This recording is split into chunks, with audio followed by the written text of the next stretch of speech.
오늘 넥스트 투 노멀 막공을 보고 왔습니다. 와, 정말 좋은 작품이었어요. 이제 좋은 작품을 구성하는 여러 가지 요소가 있잖아요. 뭐 대본, 음악, 뭐 배우님, 뭐 연출, 그리고 뭐 안무, 뭐 기타 등등 뭐 여러 가지 요소가 있는데 대체적으로 모든 게 만족스러운 공연이었어요. 이런 공연 잘 없거든요. 제 기준에서는 그런데 오랜만에 이 여러 가지를 좀 만족시켜주는 그런 공연이었던 것 같아요. 너무 잘 봤고 일단 제일 좋았던 거는 대본이 제일 좋았어요.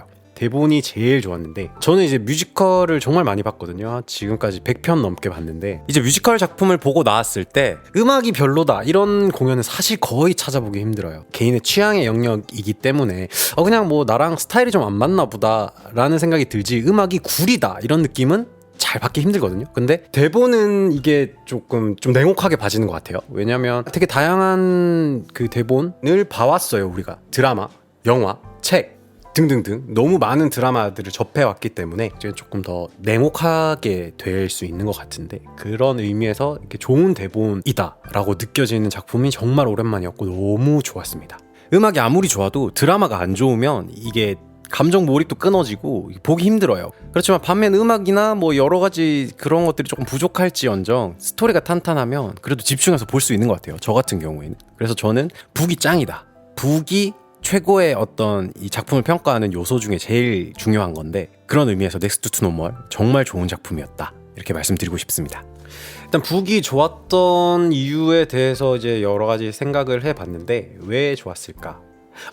제가 지금 드리는 말씀은 지극히 한 개인의 견해라는 점 참고 부탁드리고 혹시 뭐 저와 비슷한 생각을 하신 분이 있다면 뭐 공감을 해주시면 되는 거고 또 좀 다르게 느낀 부분이 있다 이러면 진짜 저 사람은 저렇게 생각했구나 라고 생각해 주시면 될 것 같습니다. 100명의 한 작품을 봐도 100개의 감상평이 있을 수 있는 거잖아요. 그 중에 하나일 뿐이다 뭐 이렇게 생각해 주시면 너무 감사하겠습니다. 그러니까 영화는 이런 채널이 되게 많잖아요. 영화를 보고 리뷰하고 어떤 점이 좋았고 어떤 점이 아쉬웠고 뭐 이런 얘기를 하는 그런 게 많은데 뮤지컬은 이런 게 사실 뭐 해봤자 연뮤겔 정도가 될 것 같은데 사실 조금 취향이 저랑 안 맞아서 그러니까 뭐 그분들을 뭐 폄하하거나 그런 거 절대 아닙니다. 그냥 저랑 좀 성향이 안 맞아서 그리고 또 이제 그들만의 은어 그들만의 문화가 너무 이렇게 뺑 이렇게 있어가지고 거기에 동화되기가 쉽지 않은 것 같아요. 그래서 이런 얘기를 좀 어디서 하고 싶은데 뭐 할 때는 딱히 없고 뭐 그렇다고 자는 친구한테 전화해가지고 야 네가 넥투노멀 네가 뮤지컬을 알아? 뭐 이럴 수도 없고 뭐 그래서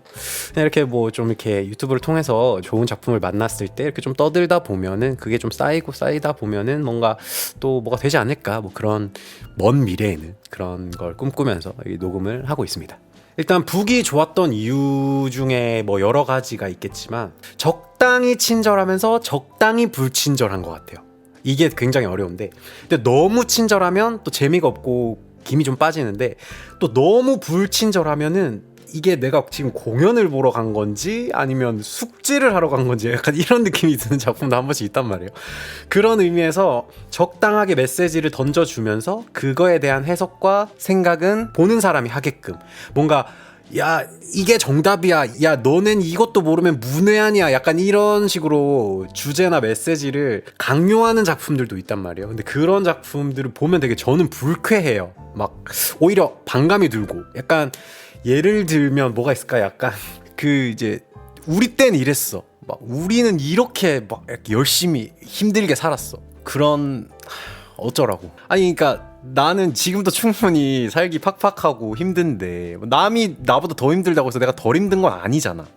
그런 메시지를 주는 작품 굉장히 싫습니다. 그런데 이제 넥스트 투 노멀 같은 경우에는 좋은 메시지를 제시를 하면서 그걸 강요하지 않고 조심스럽게 생각해 보시겠어요? 이렇게 던져주는 정도의 작품이었기 때문에 좋은 작품이었다 라고 말씀드리고 싶습니다. 그리고 연출이 좋았어요. 제가 연출이 좋았다라고 말씀드리는 건 일단 그 세트가 이제 3층으로 나눠져 있는데 거기를 사이로 왔다 갔다 하기도 하고 잘 활용하는 거. 그리고 또 재밌는 거는 원래는 이제 공연을 시작하면 불이 꺼지고 음악을 빰 하면서 시작한단 말이죠. 근데 이 공연은 음악이 먼저 우르르르 하는데 객석 등이 꺼지거든요. 그러니까 뭔가 내가 이 극속으로 빨려 들어가는 듯한 그런 느낌이 들더라고요. 그래서 되게 신선하고 좋았어요. 동선이나 조명을 쓰는 게 막 엄청 화려하진 않았던 것 같아요. 화려하진 않았는데 정말 컴팩트하게 필요한 부분에 딱딱딱딱 그러니까 뭔가 나 연출 잘해 우와 나 조명 잘 써 우와 나 세트 우와 막 이런 느낌이 아니라 그냥 화려하진 않지만 할 건 다 하고 해줄 건 다 해주는 거지. 자기 역할을 다 하는 거지. 그렇다 보니까 극이 잘 흘러가게 되는 거고. 그래서 깔끔하게 좋은 작품을 봤다 이런 느낌이 또 드는 것 같아요. 사실 저 막공 보는 거 별로 안 좋아해요. 왜냐면 일단 사람이 너무 많고 뭔가 그 막공의 분위기를 별로 느끼고 싶지 않아요. 그러니까 나는 공연을 보러 갔지 이들의 여정의 끝을 함께 하러 가는 게 아니잖아. 그렇기 때문에 막공 보는 거 별로 안 좋아해요. 여러분들이 고생하신 건 알겠는데 나는 그냥 넥스트 투 노멀이 보고 싶었던 거지 막공에 취해 있는 넥스트 투 노멀이 보고 싶진 않은 거죠. 그렇기 때문에 막공 보는 걸 별로 안 좋아하는데 어쨌든 뭐 이렇게 스케줄이 안 맞아서 막공을 봤는데 좋았어요. 좋았고 분위기도 되게 좋았고 그리고 끝나고 이제 막공 때만 볼 수 있는 묘미인 이제 배우님들이 한마디씩 하는 그런 시간도 있었는데 뭐 나쁘지 않았고 박갈린 배우님 그 말씀 하시더라고요. 이 작품을 올리기가 너무 어려웠다. 근데 이 작품을 이해하는 사람이 없어서 올리기 힘들었다. 뭐 이런 말씀을 하셨는데 일단 그럴 수 있을 것 같아요. 왜냐면 일단 정서적으로 조금 외국 작품이다 보니까 이제 외국인 정서가 조금 있어서 뭐 그게 막 불편하지는 않은데 한 번씩 느껴졌던 것 같고 그리고 또 이제 정신질환, 마음의 병에 대한 얘기다 보니까 우리나라에서는 이거를 이제 얘기하게 된 게 얼마 안 됐잖아요. 그 전까지는 좀 쉬쉬하는 그런 거였는데 이제는 좀 그런 게 조금 열려서 지금 시대에 잘 맞지 않나. 저도 굉장히 많은 위로를 받고 왔습니다.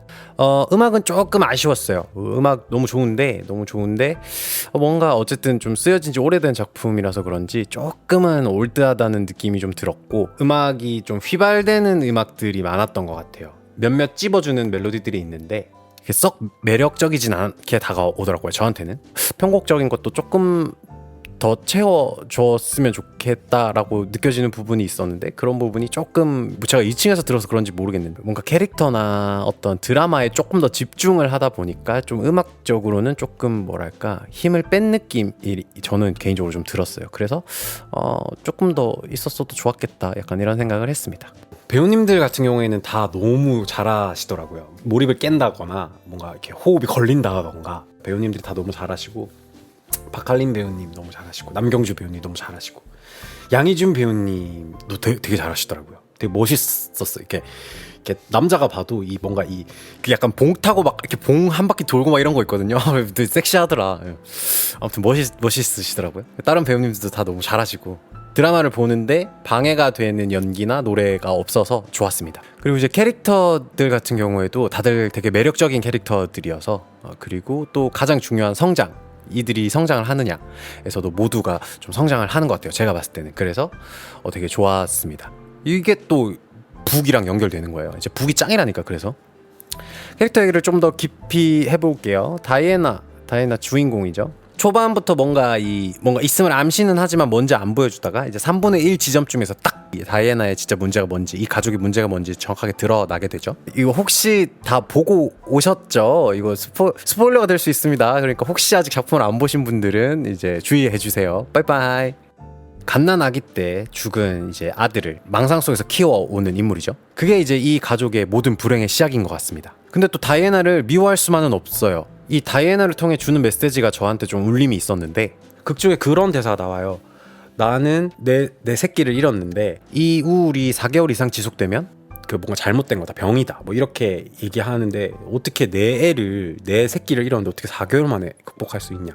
그 말이 되게 땡 하는 그런 대사였어요. 사람마다 어떤 치유의 시간이 다를 수 있다. 어떤 보편화하지 말라. 좀 그게 제목과도 좀 다 있는 것 같아요. Next to Normal. 그러니까 노말에 포함되기 위해서 막 되게 노력하면서 살아야 되는 세상이잖아요. 하지만 다이애나는 사람마다 그 슬픔의 깊이와 그걸 받아들이고 그리고 또 소화하고 해소하는 그게 다른 건데 그 기준을 왜 나한테도 적용을 하느냐.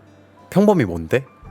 내가 그리고 왜 평범해야 되는데? 약간 이런 질문을 던져주는 그런 캐릭터였던 것 같습니다. 제일 중요한 메시지이고 그래서 아마 다이애나가 주인공이지 않나 생각합니다. 그리고 댄 같은 경우에 다이애나의 남편으로서 사랑을 주고 항상 아내를 되게 도와주는, 근데 이게 이제 후반부에 가서 느껴지는 게 과연 댄이 옳았을까 하는 그런 생각을 좀 하게 해주더라고요. 이렇게 다이애나가 이제 이 가정을 떠나는 모습에서 댄이 굉장히 친절하고 정말 지극정성으로 아내를 위해 굉장히 헌신적으로 이제 아내를 케어하는 그런 모습들이 오히려 다이애나에겐 부담이고 폭력으로 작용할 수도 있지 않았을까, 이런 느낌도 좀 들더라고요. 그리고 또 끝에 이제 게이브가 나와가지고 아빠도 사실 나 보이잖아 이렇게 하잖아요. 댄도 보였던 거야 사실. 게이브 자기 죽은 아들이 보였던 건데 그걸 애써 모르는 척하고 다이애나를 이제 간호해줬던 거지. 그게 약간 소름 돋았고, 그리고 결국 이제 아들을 안아주면서 그 환상의 아들을 환상 속에 있는 아들을 안아주면서 그 끝이 사실 잘 못 들어가지고 가사를 어떻게 됐다는 건지 잘 모르겠지만 어쨌든 댄도 이제 게이브를 인정하게 되었다, 뭐 그런 느낌적인 느낌이었습니다.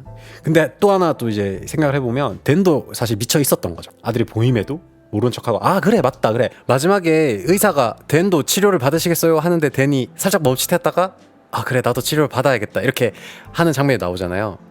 애써 뭔가 외면하고 다른데 몰입하는 게 이 상처를 치유하는 방법이 아니다, 약간 이런 메시지를 주는 것 같았어요. 댄이 또 누군가에게는 과한 친절과 배려가 또 상처가 될 수 있다, 뭐 약간 이런 생각도 해볼 수 있게, 약간 좀 철학적인 그런 생각도 해볼 수 있게 해주는 그런 캐릭터였던 것 같아요. 그리고 중요한 점은 그로 인해 이 집안에 미치지 않은 사람은 없었어. 그러니까 대놓고 미친 엄마와 안 미친 척하지만 미친 아빠 사이에서 17년을 자라는 거잖아. 와, 진짜 나는 그래서 나탈리가 진짜 멘탈이 진짜 최강이라고 생각해. 아니 진짜 손목 안 근 게 다행 아니야? 17년 동안? 와, 정말 강인한 캐릭터라는 생각이 들고 안 미친 게 진짜 다행이라고 생각합니다. 나탈리 되게 건강하게 컸죠. 상황에 비해 건강하게 컸다는 말입니다. 나탈리는 헨리와 같이 좀 묶어서 이제 이런 가족 얘기는 했으니까 나탈리는 헨리와 좀 묶어서 얘기하고 싶은데, 그 이유가 제가 또 대본이 좋다고 느낀 이유가 뭐냐면, 나탈리는 클래식을 원래 하죠. 클래식을 하는 친구, 클래식이 대사에도 나와요. 악보대로 해야 되고 굉장히 엄격하고 뭔가 틀에 좀 박혀있고 그런 좀 보수적인 나탈리와 반대로 재즈를 하면서 굉장히 자유롭고 자유분방하고 또 약도 좀 하고 그런 진취적인 헨리, 그러니까 서로 이렇게 양극에 서 있는 두 캐릭터잖아요. 근데 이게 이제 극이 끝났을 때는 서로 이제 교체가 돼서 반대 지점에 가 있어요. 이게 저는 너무 좋았어요. 그게 어떻게 보면 조금 좀 뻔하게 쉽게 접근하는 걸 수도 있기는 한데, 그 클래식과 재즈로 이 캐릭터를 확장시켜 놓은 거잖아요. 그게 되게 좋았어요. 직관적이잖아요. 이 캐릭터가 이렇게 교차되는 게 너무 좋았어요. 이게 마블 좋아하시나요? 마블 영화? 누구보다 이기적이고 개인적이었던 아이언맨이 결국은 마지막에 가서 모두를 위해 희생하고 핑거스냅을 하는 그것과, 또 누구보다 이타적이고 남을 배려하던 캡틴 아메리카가 마지막에는 누구보다 지극히 개인적인 선택을 하는, 이게 말은 쉬운데 이걸 또 극으로 표현하기는 사실 또 쉽지 않은 영역일 거라고 생각이 들거든요. 그런 의미에서 되게 캐릭터를 잘 짰다, 방향성을 잘 잡았다 이렇게 느껴지더라고요. 그리고 방향성을 이렇게 잡았기 때문에 주는 메시지가 결국 정답이 없다라는 얘기를 해주려고 하는 것 같거든요. 그래서 저는 이렇게 캐릭터가 교차되는 걸 되게 좋아합니다. 두서없이 떠들어 봤는데 넥스트 투 노멀, 이렇게 노멀, 평범함이라는 거에 대해서 다시 한번 생각해보는 그런 작품이었고, 그리고 또 우리나라가 특히 이제 되게 눈치를 많이 주는 그런 나라잖아요. 이렇게 그런 어떤 사회적인 분위기가 좀 있잖아요. 눈치를 많이 보기도 하고 주기도 하고, 내가 그런 평범함이라는 잣대로 누군가를 괴롭히지는 않았나, 또 내가 그런 평범함이라는 잣대에 맞추기 위해 나를 너무 갉아먹고 있진 않았나, 뭐 이런 생각을 하게 해주는 그런 작품이었습니다. 오늘 이거 되게 사실 준비도 없이 그냥 이렇게 막 떠들다 보니까 말이 일로 갔다 절로 갔다 하기도 했고 그랬는데, 다시 한번 말씀드리지만 저는 평론가도 아니고 저 그냥 하나의 견해일 뿐이다, 이렇게 재밌게 들어주셨으면 좋겠고, 또 다른 의견이나 비슷한 생각을 하셨다면 댓글로 남겨주시면 감사하겠습니다. 언제가 될지 모르겠지만 언젠가 또 좋은 작품, 또 이렇게 떠들고 싶은 작품이 나오면 그때 다시 돌아오도록 하겠습니다. 그럼 아디오스.